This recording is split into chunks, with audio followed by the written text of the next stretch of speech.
চাঁদপুরে বৈষম্য বিরোধী আন্দোলনের যে ৫ আগস্টের পর সরকার পতনের পর যে বিষয়টি আমরা পরিলক্ষিত হচ্ছে যে সড়কে ট্রাফিক জ্যাম নিয়ন্ত্রণে কাজ করছে বৈষম্য বিরোধী ছাত্ররা এবং পাশাপাশি বাজার মনিটরিং এর যে কাজটি সেটি করেছেন। আমরা চাঁদপুরের হাজীগঞ্জ বাজারে দেখেছি গত 2 দিনে বিভিন্ন ফার্মেসি এবং মুদি দোকানে তারা পরিদর্শন করেছেন এবং সেখানে তারা মেয়াদ উত্তীর্ণ বিপুল পরিমাণ ওষুধ জব্দ করেছেন এবং সেগুলো বিনষ্ট করেছেন।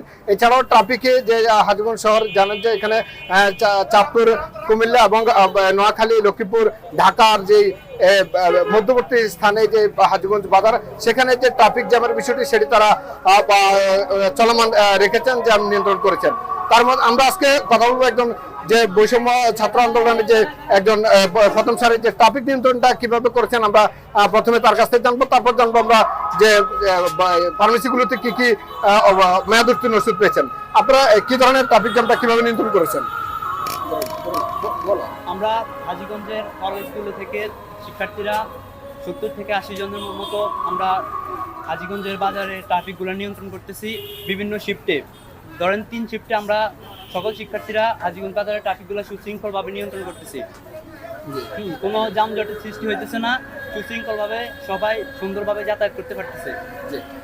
আমরা আপনার কাছ থেকে জানবো, আপনিও আন্দোলনে ছিলেন এবং আপনারা নিয়ন্ত্রণ করছেন।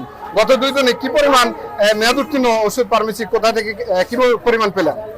আমরা ছাত্র সমাজ কিছু ইউনিট সিস্টেমে আমরা বিভিন্ন পরিদর্শনে নামছি, কেউ রেস্টুরেন্ট সিস্টেম, কেউ মুদি, কেউ হসপিটাল কর্তৃক। তো আমরা বিভিন্ন হসপিটালে গেছি, যখন হসপিটালে গিয়ে বিভিন্ন হসপিটালের পার্সোনাল যেমন হাজীগঞ্জের মডেল ফার্মে, মুন ফার্মা এবং কি শাহজালাল ফার্মা, ওইগুলো থেকে আমরা যেগুলো ফার্মেসিগুলো থেকে অন্তত 80 থেকে 1 লক্ষ টাকার ওষুধ জব্দ করেছি। এগুলো আমরা পুড়িয়ে বিনষ্ট করে দিয়েছি। এর পাশাপাশি আমরা বিভিন্ন মুদি দোকান এবং বিভিন্ন রেস্টুরেন্টে গিয়েছি, যে ময়লা আবর্জনা দেখেছি, মেয়াদ উত্তীর্ণ কিছু দেখেছি, ওনাদেরকে সতর্ক করেছি এবং যেগুলো এক্সপায়ার আছে ওগুলো সাইড করে আমরা নিয়ে এসেছি, এগুলো আমরা বিনষ্ট করে দেবো আর কি। এতটুকু। আর আমাদের এই ধারাবাহিকতা সবসময় অব্যাহত থাকবে। আমরা চাইবো একটা সুষ্ঠু সমাজ গড়ে তুলুক, সবাই সুন্দরভাবে চলাফেরা করুক এবং মেয়াদ উত্তীর্ণ এবং এক্সপায়ার ওষুধ খেয়ে যেন মানুষ আরও অসুস্থ না হয়ে পড়ে, সেদিকে আমরা সবসময় সচেতন থাকবো এবং সবসময় আমাদের এই কাজ অব্যাহত থাকবে। যে আমরা জানলাম যে বৈষম্য যে ছাত্র আন্দোলন তারা চাঁদপুরের হাজীগঞ্জ বাজারে কাজ করেছেন, তাদের কাছ থেকে জানলাম তারা গত 2 দিনে যে মেয়াদ উত্তীর্ণ ওষুধের যে কয়েকটি পারমিশন পেয়েছেন সেটি আসলে আমাদের যে ভোক্তা অধিকার সংরক্ষণ রয়েছেন এবং উপজেলা যে জেলা স্বাস্থ্য যে বিভাগ রয়েছেন, আশা করি তারা এই প্রশাসনের যে তৎপরতা শুরু হয়েছে গত 2 দিন ধরে উপদেষ্টা সরকারের মাধ্যমে, আমরা আশা করি চাঁদপুরের যে স্বাস্থ্য বিভাগের যে মেয়াদ উত্তীর্ণ যে ওষুধগুলো রয়েছে এবং হাসপাতাল এবং ফার্মেসিগুলো, সেই বিষয়গুলো প্রশাসনিকভাবে নজরদারি বাড়ানো হবে। সেক্ষেত্রে এই ছাত্রদের ভূমিকা থাকবে সবচেয়ে বেশি, আমরা সেটা আশা করি। আমরা জানিয়ে রাখি, চাঁদপুরে আজকে থেকে চাঁদপুরে 8টি থানা রয়েছে, সবগুলোর পুলিশের সেবা কার্যক্রম চালু হয়েছে।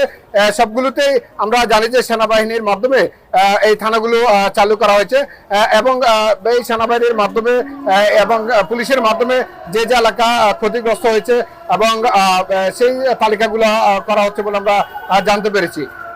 এই ছিল চাঁদপুর থেকে আমার কাছে সর্বশেষ।